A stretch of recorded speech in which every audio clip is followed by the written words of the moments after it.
नमस्कार दोस्तों, स्वागत है आपके अपने YouTube चैनल संस्कृत अड्डा पर। दोस्तों, आज की जो वीडियो इसमें हम करने वाले हैं आपके टीजीटी पीजीटी 2024 में कोई सा भी एग्ज़ाम है, चाहे इसमें आपका जो है चंडीगढ़ पीजीटी वाला एग्ज़ाम है, यूजीसी नेट है या कोई अन्य भी आपका किसी राज्य में कॉम्पिटिटिव एग्ज़ाम है, तो आपके एग्ज़ाम के लिए भाषा विज्ञान और व्याकरण से संबंधित जो महत्वपूर्ण भाग है उनको आज की वीडियो में हम यहाँ पर करने वाले हैं। और क्योंकि यहाँ से जो आपके एग्ज़ाम में क्वेश्चन जरूर पूछे जाते हैं, तो इस कारण से यहाँ पर ये वेरी वेरी इंपॉर्टेंट है। और अगर आप हमारी इनसे पहले वाली वीडियो को अगर आप देखना चाहते हैं तो इसे आप हमारे चैनल की प्लेलिस्ट में जाकर देख सकते हैं। इसके अलावा अन्य जो वीडियो है वे भी आपको वहाँ पर मिल जाएंगी। तो भाषा विज्ञान जो है ये दो शब्दों के योग से बना है, भाषा और विज्ञान से। भाषा उसको कहते हैं जो बोलने और लिखने के काम में आती है, और वैसे भी है भाष जो धातु है इससे बनी है, इस भाष धातु से, जिसका मतलब होता है बोलना या फिर कहना। और विज्ञान उस विशिष्ट ज्ञान को कहते हैं जिसके नियमों में विकल्प और विप्रतिपत्ति के लिए तनिक भी अवकाश नहीं होता। अर्थात भाषा विज्ञान वह विज्ञान है जिसमें भाषा और भाषा तत्वों का ऐतिहासिक एवं तुलनात्मक आधार पर वैज्ञानिक अध्ययन किया जाता है। आजकल प्राय इस विज्ञान के लिंग्विस्टिक तथा फिलोसफी नामक अधिक प्रचलित है। भाषा के मर्मज्ञ जो है यहाँ पर ब्लूमफील्ड, इनका मानना था, इनका मंतव्य है कि जिसमें लिखित भाषा का अध्ययन किया जाता है उसे ही फिलोलॉजी कहते हैं, और जिसमें बोलचाल की भाषा का अध्ययन किया जाता है उसे लिंग्विस्टिक कहते हैं। परंतु तार्किक दृष्टि से विचार करने पर अधिकांश विद्वान इस निष्कर्ष पर पहुंचते हैं कि ये जो फिलोलॉजी जो है इसका मतलब लिंग्विस्टिक है।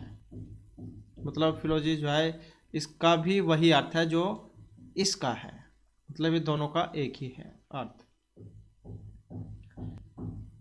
इसके बाद जो है यहाँ पर भाषा की जो परिभाषा दी गई है, भाषा जो है वह है जिसे बोला जाए, क्योंकि भाषा शब्द की उत्पत्ति भाषा धातु से हुई है, जिसका मतलब बोलना या फिर कहना होता है।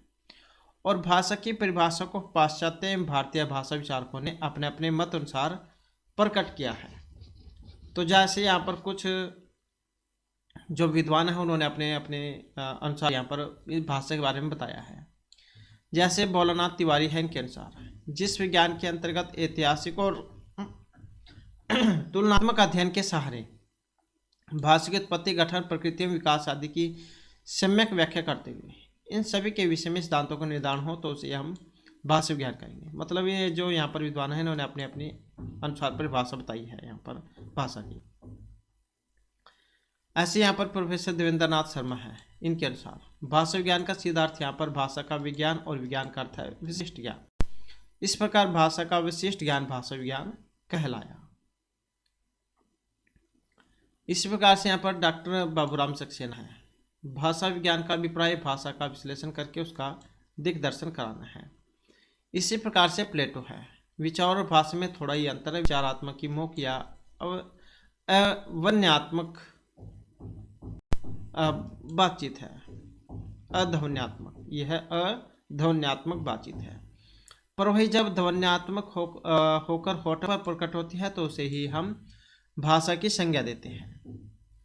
महर्षि जो पतंजलि है, इनके अनुसार वक्ता वाची वर्णा ये सम त इमे व्यक्तम वाच है। अर्थात भाषा वह साधन है जिसके द्वारा मनुष्य अपने विचार दूसरों पर भली भांति प्रकट कर सकता है और दूसरों के विचार स्पष्ट रूप से समझ सकता है। तो महाभाष्य में बताई थी कि इनका है महर्षि पतंजलि मुनि जो है इनका है महाभाष्य। इसके बाद है बेंद्रिय, इनके शब्दों में भाषा एक तरह का संकेत है, संकेत का सेवन प्रतीकों से है जिसके द्वारा मानव अपने विचार दूसरों पर प्रकट करता है। और ये प्रतीक कई प्रकार के होते हैं, जैसे नेत्रग्राह्य, कर्णग्राह्य, स्पर्शग्राह्य। वस्तु भाषा की दृष्टि से कर्णग्राह्य प्रतीक ही सर्वश्रेष्ठ है। आ जाता है भाषाओं का वर्गीकरण। संपूर्ण विश्व में कुल कितनी भाषाएं बोली जाती हैं यह कहना कठिन नहीं बल्कि असंभव भी है। फिर भी सभी विद्वानों ने स्वीकारा है कि विश्व में भाषाओं की कुल संख्या लगभग 3000 है। भाषाविद जो मेरियो पाई, इन्हें ठीक 90 तुल्य शब्द में 2796 बताने का कष्ट साध्य प्रयास किया है, किंतु निष्कर्ष कल्पना के अतिरिक्त और कुछ भी नहीं, क्योंकि शायद ही कोई 10-20 भाषाओं को जानता होगा। ऐसी स्थिति में 2796 भाषाओं का ज्ञान रखना सूक्ष्म अंतरों के आधार पर एक दूसरे को पृथक करना है। और इतना ही नहीं, 3000 के स्थान पर 2796 बताकर मात्र 204 भाषाओं का सूक्ष्म अंतर स्वीकार करना किसी व्यक्ति विशेष का कार्य नहीं हो सकता। मतलब कि एक तो कह देता है कि 3-4 है और एक ने कुछ उसके लगभग ठीक जानकारी दी है तो उसी से मिलती जुलती है, तो उसके पास ये जो है आंकड़े होंगे, तभी उन्होंने इस प्रकार बताया था। नहीं तो 3000 4000 इस प्रकार से बता देते हैं। इसलिए यहाँ पर वर्गीकरण के द्वारा विश्व की भाषाओं का स्थूल परिचय ही पर्याप्त समझना चाहिए। भाषाओं के वर्गीकरण की प्रारंभिक अवस्था में भाषाओं का वर्गीकरण देश, जाति, धर्म के आधार पर किया जाता था, किंतु यह नितांत अनुपयोगी सिद्ध हुआ। इस प्रकार के वर्गीकरण में विभिन्न भाषाओं के स्वरूप का ज्ञान ठीक ठीक नहीं हो पाता था, इसलिए देश, जातीय, धर्म के आधार पर भाषाओं का वर्गीकरण उपयुक्त नहीं माना गया। आजकल विश्व की भाषाओं के केवल 2 वर्गीकरण ही प्रचलित है। कौन कौन से? जिसमें आकृति मूलक वर्गीकरण, ये आपके एग्जाम में पूछे जाते हैं, तो इस कारण से आपने सभी की तरफ ध्यान देना है। जैसे आकृति मूलक वर्गीकरण है। आकृति अर्थात शब्दों या पदों की रचना के आधार पर जो वर्गीकरण किया जाता है वह आकृति मूलक वर्गीकरण कहा जाता है, जिसे कि रूपात्मक, रचनात्मक या पदात्मक भी कह देते हैं। आकृति मूलक वर्गीकरण में स्लेगल ने सर्वप्रथम इस वर्गीकरण को 2 भागों में विभाजित किया है। जैसे यहाँ पर अयोगात्मक है। इस वर्ग की भाषाओं में योग नहीं रहता था, संबंध तत्वों, उपसर्ग प्रत्ययों को जोड़ करके शब्द नहीं बनाए जाते, अभी तो सभी शब्द स्वतंत्र होते हैं। जैसे संस्कृत में राम प्लस में टा है, टा प्रत्यय, सुओजस, अमूर्षस, टाभ्याम भी, तो ये टा है तृतीय वचन वाला, जिससे रामायण शब्द रूप ये बनता है। लेकिन हिंदी में राम से दोनों शब्द अलग अलग हैं, परंतु यह भी योगात्मक ही माना गया है। मतलब चाहे तो संस्कृत में रामायण कह देते हैं या हिंदी में राम से कह देते हैं, बात तो दोनों की एक ही है, कहा तो एक ही जाएगा। तो इस वर्ग के प्रतिनिधि चीनी तथा अनामी, सूडानी, बर्मी, तिब्बती, शामी आदि भी इसी के अंतर्गत आती है। तो ये वाला जो यहाँ पर पंक्ति जो आई है, ये जो लाइन आई है, ये आपके एग्जाम में पूछी जाती है, ये वाली कि अयोगात्मक जो भाषा है इसमें कौन कौन सी भाषाएं आती हैं। तो चीनी, अनामी, सूडानी, बर्मी, तिब्बती, शामी सारी इसमें आती है। अयोगात्मक भाषाओं में प्रयुक्त शब्दों के अर्थों के आधार पर, निर्धारण के आधार पर काम वाक्य में उस शब्द के स्थान शब्द के साथ प्रयुक्त निपात, उदात्त, स्वर आदि स्वर करते हैं। जैसे स्थान के आधार पर अर्थ निर्णय है। तो ये जो जैसे शब्द दिया गया है नगो, इसका मतलब है माँ, नी का मतलब तू से है, ता का मतलब मारने से है। तो इस प्रकार से अलग अलग भाषाओं में अलग अलग बोला जाता है इनको।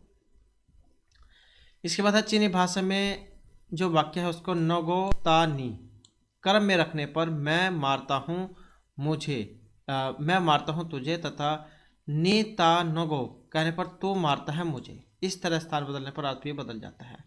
तो ये केस क्या है? चीनी भाषा के हैं। चीनी भाषा में जो ये, अब आप यहाँ पर जब भी कहीं चीनी भाषा देखोगे तो उसमें आप समझ जाओगे। तो ये चीनी भाषा के बताए गए हैं। यहाँ पर चीनी भाषा में इस वाक्य को इस प्रकार से कहा जाता है। अगर इनको आगे पीछे करें, मतलब चेंज करें, तो ये मारता हूँ तुझे या तू मारता है मुझे, इस प्रकार से बदल जाते हैं। और इस वर्ग की भाषाओं को निपात स्थान प्रधान, एक अक्षरी, निरअवयव, निर्योग आदि अनेक नामों से भी जाना जाता है। उसके बाद आ जाता है योगात्मक भाषा। तो जैसे कि यहाँ पर ऊपर आया था, ये 2 भागों में जो बटे हुए हैं, तो ये यही वाले थे, अयोगात्मक और योगात्मक। तो ये है दूसरे वाला। और इस वर्ग की भाषाओं का निर्माण अर्थ तत्व और संबंध तत्व के योग से होता है, मतलब प्रकृति और प्रत्यय से। और विश्व की अधिकांश भाषाएं जो है वो योगात्मक ही है। और 3 जो वर्ग है इसमें इनको रखा गया है। तो यहाँ पर जो है 3 वर्ग हैं। अब अश्लिष्ट योगात्मक और श्लिष्ट योगात्मक और प्रश्लिष्ट यशमास प्रधान। तो सबसे पहले जो है यहाँ पर अश्लिष्ट योगात्मक आ जाता है। इस वर्ग की भाषाओं में प्रकृति एवं प्रत्यय तत्व का योग तिल तुंडवत होता है, अर्थात मिले हुए होने के बाद भी दोनों स्पष्ट होते हैं। तिल और जैसे चावल हो गए, तो इन्हें अलग अलग किया जा सकता है।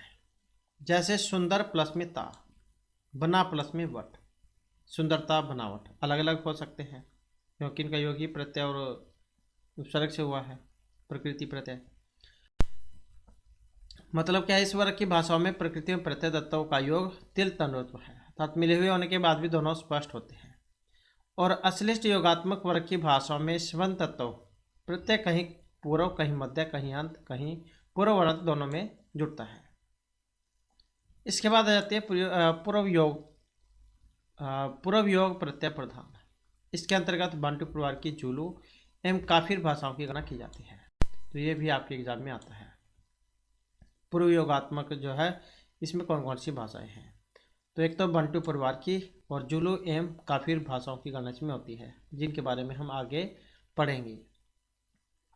जैसे उमु है, यहाँ पर एक गण प्रत्यय बोधक प्लस सत में नतु मनुष्य, अर्थात उमंतु मतलब हुआ गया एक मनुष्य। इस प्रकार दूसरा है यहाँ पर मध्य योगात्मक। संथाली की प्रतिनिधि भाषा है, उदाहरण जैसे मंझी मुखिया है ये वाला, और ये कुछ यहाँ पर दूसरी भाषा में ही है, तो मपंझी है ये मुखिया लोग, मंझी मुख्य हो गया और मपंझी मुख्य लोग हो गए बहुवचन में, प्रथमा बहुवचन। उसके बाद है अयोगात्मक। इसमें तुर्की भाषा इसकी प्रतिनिधि भाषा है। तो इस प्रकार से जो ये अंतयुगात्मक है, तो इसमें ये इसकी है वो हो गई तुर्की भाषा। इसके बाद जैसे इसके उदाहरण है एव घर, एव देन घर से, एव इम देन मेरे घर से इत्यादि। उसके बाद आ जाता है यहाँ पर पूर्व योगात्मक। न्यू गिनी को मफोर भाषा में मनफ सुनना प्रकृति से प्रारंभ अंत में क्रमशः ज और ऊ जोड़कर यह वाला बनता है, और जिसका मतलब हो गया मैं तेरी बात सुनता हूँ। मतलब अलग अलग भाषाओं में अलग अलग शब्द बनते हैं। श्रेष्ठ योगात्मक हो गया विभक्ति प्रधान है। प्रकृति के साथ प्रत्यय का अत्यंत श्लेष अथवा अत्यंत संयोग, जिसे प्रकृति में विकार भी उत्पन्न होना संभव हो, तथा जहाँ प्रकृति में प्रत्यय को अलग अलग पहचाना भी दुष्कर हो जाता है, वैसी भाषाएं इसके अंतर्गत आती हैं। और संस्कृत, ग्रीक, लैटिन, अरबी भाषाएं आती हैं इसमें, और वेरी वेरी इंपॉर्टेंट है क्योंकि एग्जाम में आपको पूछ जाता है श्रेष्ठ योगात्मक के अंतर्गत कौन कौन सी भाषाएं आती हैं। तो इस प्रकार के क्वेश्चन जो आपके एग्जाम में पूछे जाते हैं, तो इसमें आप देख सकते हैं संस्कृत, ग्रीक, लैटिन, अरबी भाषाएं आ जाती है इसमें। इसके बाद है अंतर्मुखी विभक्ति प्रदान। विभक्ति का प्रकृति के अंदर ही जुड़ना सामी परिवार की प्रमुख भाषा अरबी और हामी परिवार की मिस्री इस वर्ग के अंतर्गत आती है। तो अंतर्मुखी विभक्ति प्रदान कौन कौन से आएंगे, सामी परिवार की प्रमुख भाषा अरबी और हामी की है मिस्री, ये आती है इसमें। तो सामी की अरबी और ये हामी की मिस्री। इसके भी दो विभाग हैं, संयोगात्मक और वियोगात्मक। संयोगात्मक भाषा जो इसमें अरबी भाषा आएगी और वियोगात्मक में आएगी हिब्रू भाषा। इसके बाद है बहिर्मुखी विभक्ति का प्रकृति के बाहर जोड़ना, जहाँ विभक्ति प्रकृति के पहले या बाद में भी जोड़ सकती है। भारतीय परिवार की संस्कृत, अवस्था, ग्रीक, लैटिन इसी वर्ग में है, जिसका उदाहरण आगे दिया गया है। जैसे बालक प्लस में सो, बालक है, सो ये बाहर की विभक्ति है। पठती, पठ और सप होना, जैसे कर्तृ शब्द होता है उससे होता है सप, और तिप्ता जी से तिपी, तो यहाँ भी बाद में ही विभक्ति है। और ये जो बहिर्मुखी है इसके भी दो वर्ग हैं, संयोगात्मक जिसमें संस्कृत भाषा, वियोगात्मक में हिंदी भाषा मानी गई है। और उसके बाद फिर आ जाता है यहाँ पर परश्लिष्ट या समास प्रधान। इसमें प्रकृति में प्रत्यय की पृथक पृथक कल्पना करना अत्यंत दुष्कर कार्य है, और ये समास प्रधान भाषाएं कही गई हैं। और इसमें अनेक प्रकृतियां एक साथ परश्लिष्ट रहती हैं।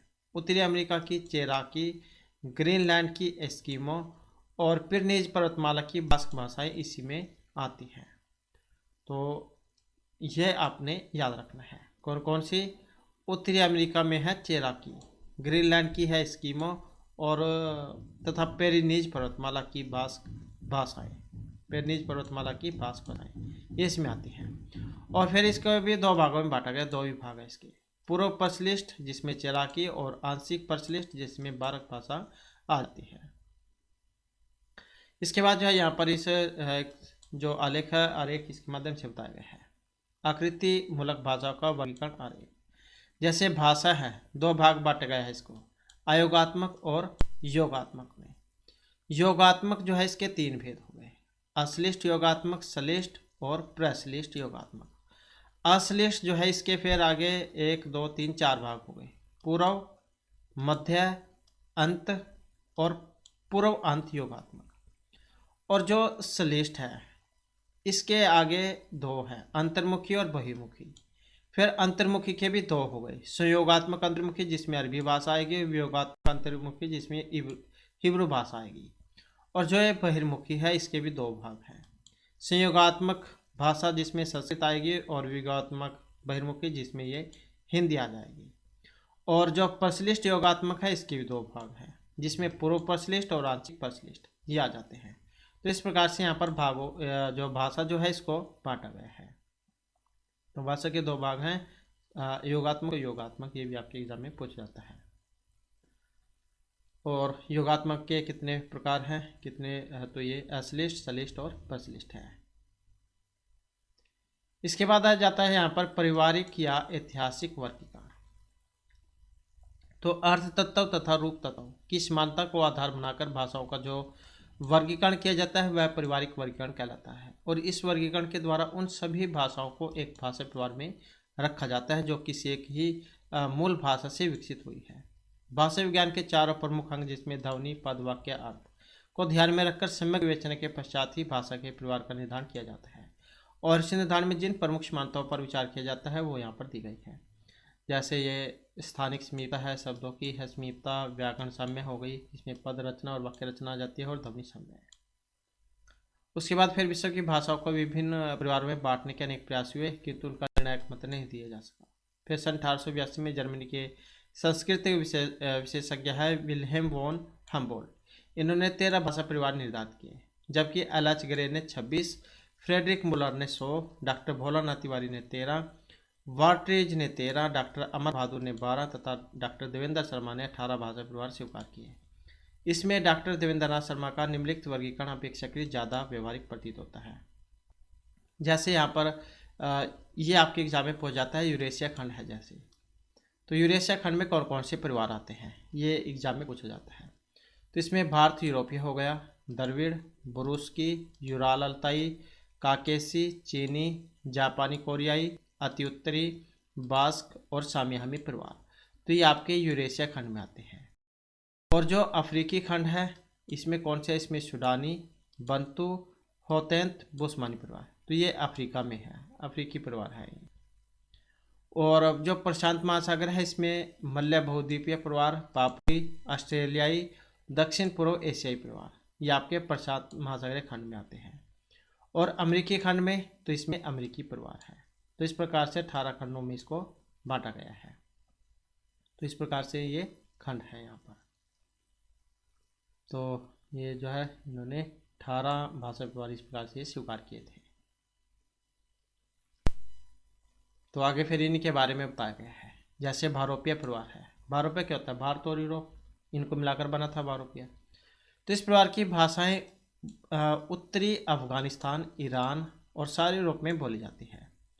संस्कृत, ग्रीक, लैटिन आदि प्राचीन तथा अंग्रेजी, फ्रेंच, जर्मन, हिंदी, मराठी, गुजराती, पंजाबी, बांग्ला आदि प्रमुख आधुनिक भाषाएं इसमें आती है। तो ये आपके एग्जाम में क्वेश्चन पूछा जाता है, भारोपीय परिवार के अंतर्गत कौन कौन सी भाषाएं आती हैं, तो ये वाली आती हैं सारी की सारी, संस्कृत, ग्रीक, लैटिन और अंग्रेजी, फ्रेंच, जर्मन, हिंदी, मराठी, गुजराती, पंजाबी, बांग्ला, तो ये भारोपीय परिवार की भाषाएं हैं। और ये जो परिवार है इसको भी दो भागों में बांटा गया था। इसकी दो मुख्य शाखाएं हैं, एक तो है भारोपीय शाखा और एक है भारतीय ईरानी शाखा। तो ये जो भारोपीय भाषा है इसको भी मुख्य रूप से दो वर्ग में बांटा गया था। तो दो वर्ग, एक तो शतम है और एक केंटुम है। प्रतिनिधि भाषा के रूप में लैटिन और अवस्था को आधार बनाकर 100 के वाचक शब्दों की सहायता से अपने निष्कर्ष को प्रमाणित किया गया। जैसे 100 दिया गया, हम इसे हिंदी में लिखते हैं 100, और अलग अलग भाषाओं में इसको अलग अलग कहते हैं। संस्कृत में हम शतम कह देते हैं जैसे। तो इसके बारे में फिर बताया गया है। सो, ये जो सो है इसको अवेस्ता में हम सतम कहेंगे और लैटिन में केंटुम कहेंगे। तो ये अवेस्ता में हम सतम और लैटिन भाषा में केंटुम कहा जाता है इस सो को।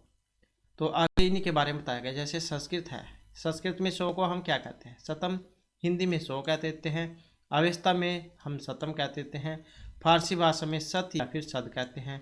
स्लाविक में रूसी या फिर स्तो कहते हैं। बाल्टिक में जिमतस कह देते हैं। लुथियन में सिमतास हम कहते हैं। ये तो है आपके सतम वर्ग वाली। उसके बाद जो केंटुम वर्ग है, इसमें जो लैटिन भाषा है इसमें हम केंटुम कहेंगे सो को। ग्रीक में हेकाथोन कहेंगे। जर्मनी में हम हुंद कहते हैं सो को। केल्टिक में केद कहते हैं। तोखारी में कंद कहते हैं सो को। आयरिश में केद कहते हैं। और जो अंग्रेजी है इसमें हम हुंड या फिर 100 जो है वो कहते हैं। तो इस प्रकार से जो यहाँ पर ये समझाया गया है सतम और केंटुम वर्ग के माध्यम से। इसके बाद आ जाता है जो यहाँ पर परिवार है द्रविड़ परिवार। इस परिवार की भाषाएं कौन कौन सी होती हैं? तो यहाँ पर आगे हम इन्हीं परिवार के बारे में पढ़ेंगे और यहीं से एग्जाम में क्वेश्चन आता है। जैसे द्रविड़ परिवार है, इसमें भाषाएं कौन कौन सी है? तमिल, तेलुगु, कन्नड़ और मलयालम, ये सारी की है। दक्षिण भारत जो है इसमें बोली जाती है। मध्य बलूचिस्तान की है ब्राहुई भाषा, ये भी इसी परिवार की है, द्रविड़ परिवार की। तो ये जौन से दक्षिण भारत में बोली जाती है ये वाली सारी।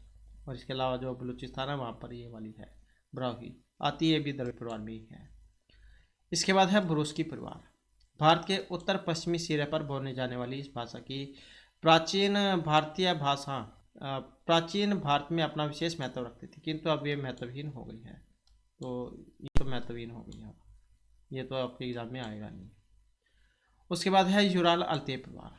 कुछ विद्वान इसे एक ही परिवार की भाषा मानते हैं और कुछ दो वास्तव में इसके दो विभाग भी है। यूराल में फिनी, लापी, एस्तोनी, मगवार, सामीद यह भाषाएं हैं। अल्ताई में तुर्की, उज्बेक, मंगोलिया और मंचुई ये भाषाएं आती हैं। तो ये इस परिवार की है। इसके बाद है काकेसी परिवार। कृष्ण सागर तथा कैस्पियन सागर के मध्य में स्थित काकेशस पर्वत के समीप के भूभाग में इस परिवार की भाषाएं बोली जाती हैं। तो आसानी से आप याद भी रख सकते हैं काकेसी, कृष्ण सागर, कैस्पियन सागर। तो यहाँ से का से आप याद रख सकते हैं इसको।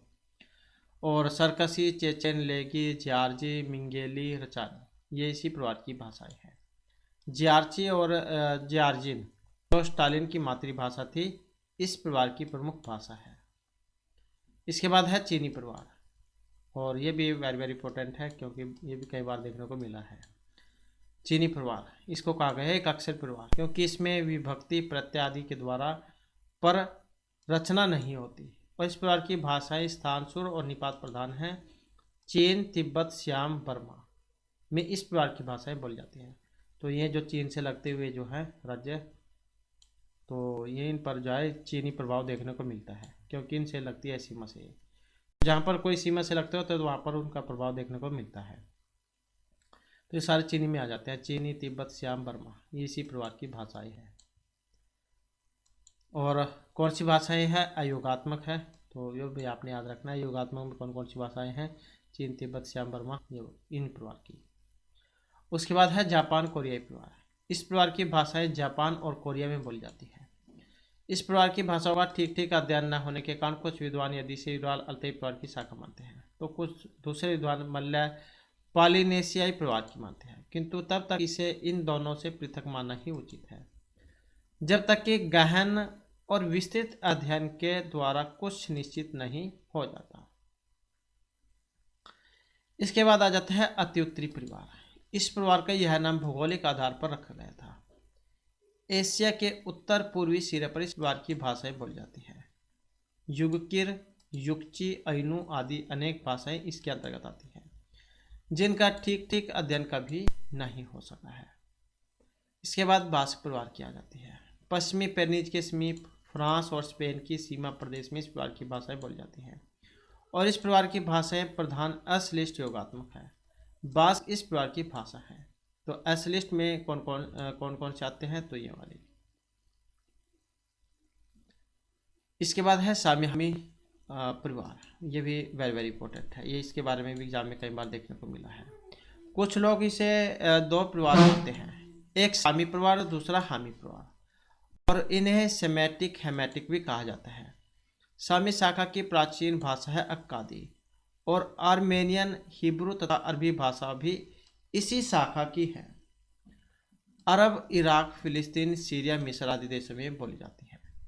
तो ये सामी हामी परिवार की है। आर्मेनियन, हिब्रू और अरबी भाषा भी इसी शाखा की है, और अरब, इराक, फिलिस्तीन, सीरिया, मिस्र इनमें बोली जाती है ये। और एक ये क्वेश्चन एग्जाम में देखने को मिला था पहले, सिमेटिक हेमेटिक वाला, तो ये सामी हामी परिवार को कहा जाता है। हामी शाखा के अंतर्गत प्राचीन मिस्री भाषा और बर्बर भाषा ही आ जाती है। मिस्री भाषा में चित्रलिपि में बहुत प्राचीन जो लेख हैं ये उपलब्ध होते हैं। इन भाषाओं का क्षेत्र जो है ये उत्तरी अफ्रीका को माना गया है। इसके बाद आ जाते हैं जो सूडानी परिवार है। इस परिवार की भाषाएं भूमध्य रेखा के उत्तर में पश्चिमी सिरे से लेकर पूर्वी सिरे तक बोली जाती हैं। इसके उत्तर में सामी हामी परिवार है, दक्षिण में है बंतु परिवार। उसके बाद है बंतु परिवार। सुदूर दक्षिण पश्चिम भाग को छोड़कर लगभग सारे दक्षिण अफ्रीका में इस प्रकार की भाषाएं बोली जाती हैं, और इसके उत्तर में सूडानी और दक्षिण में होतोंत बोस्मैनी परिवार है। इसकी भी प्रमुख जो भाषाएं हैं स्वाहिली, काफिरी, जुलू और कांगो है। इसके बाद होतोंत बोस्मैनी परिवार, इसका क्षेत्र दक्षिण पश्चिमी अफ्रीका में है। तो ये लाइनें आती हैं कई बार ये वाली, जैसे दक्षिण पश्चिमी अफ्रीका में मतलब कौन से परिवार आता है, तो ये होतेंत बोस्मैनी परिवार या फिर होतेंत बोस्मैनी परिवार का क्षेत्र, तो ये दक्षिण पश्चिमी अफ्रीका है। तथा होतेंत नामा, हमारा, संधवा, एकवे, ओकवे आदि इसी की भाषाएं हैं। उसके बाद मलय बहुद्वीपीय परिवार। मलय प्रायद्वीप, जावा, सुमात्रा, बर्निया, सिल्बिज, बाली, फिलीपीन, न्यूजीलैंड, हवाई आदि प्रशांत महासागरीय द्वीपों में इसी परिवार की भाषाएं बोली जाती हैं। उसके बाद है पापुई परिवार। इस परिवार की भाषाएं न्यू गिनी, न्यू ब्रिटेन के कुछ भागों में तथा सोलोमन द्वीप समूह में बोली जाती है, और इसमें 132 के लगभग भाषाएं हैं, और न्यू गिनी की प्रसिद्ध भाषा मफोर इसी परिवार की है। इसके बाद ऑस्ट्रेलिया परिवार जाते हैं। इसमें लगभग जो है 100 के लगभग भाषाएं हैं, जो ऑस्ट्रेलिया के उत्तरी और दक्षिणी भागों में बोली जाती है। इसके बाद है दक्षिण पूर्व एशियाई परिवार। इस परिवार की भाषाएं अन्याम, सियाम, कंबोडिया, भारत और निकोबार द्वीप में बोली जाती है, और ये परिवार 3 प्रमुख वर्गों में बटा हुआ है। पश्चिम में मुंडा या फिर कोल, पूर्व में अनाम, मुआंग तथा मध्य में मोनखमेर। मुंडा या कोल भाषाएं भारत में अनेक स्थानों पर बोली जाती हैं, और इसमें मुंडा और संथाली प्रमुख भाषाएं हैं। इसके बाद आ जाता है जो अमेरिकी परिवार है। ये भाषाएं अमेरिका में बोली जाती हैं, जिनकी संख्या है 1000 के लगभग, और इस परिवार की भाषाओं का अध्ययन अभी तक भली नहीं हुआ है, और इसलिए इनका ठीक ठीक वर्गीकरण अभी नहीं हो पाया है। इस परिवार की भाषाओं को भौगोलिक दृष्टि से 3 वर्गों में बांटा गया है, जैसे कनाडा संयुक्त राज्य, मेक्सिको और मध्य अमेरिका हो गया, दक्षिण अमेरिका हो गया। तो कनाडा और संयुक्त राज्य की बात करें तो इसमें अथबक्स की, अलगोन की, होका, यूरोका, स्यूई ये आ जाती हैं। मेक्सिको और मध्य अमेरिका की बात करें तो इसमें अजतेक, मयू, नहुतवल ये भाषाएं आ जाती हैं, और दक्षिण अमेरिका इसमें अवरक, सिवाचा, तोपी, गोनी, करीब, कोवुचुआ इत्यादि ये भाषाएं हैं, और ग्रीनलैंड की एस्किमो भाषा भी इसी परिवार की है। तो एस्किमो भाषा ग्रीनलैंड की है। तो इस प्रकार से यहाँ पर भाषाओं से संबंधित जो हमारे आज के ये संक्षिप्त परिचय था। नेक्स्ट वीडियो की इसमें इसका कुछ भाग जो रह जाता है भाषा वाला, जिसमें जो वर्गीकरण वाला जो है वो आ जाता है, तो उनको फिर हम नेक्स्ट वीडियो में करेंगे। और हमारे साथ अंत बनाने के लिए धन्यवाद।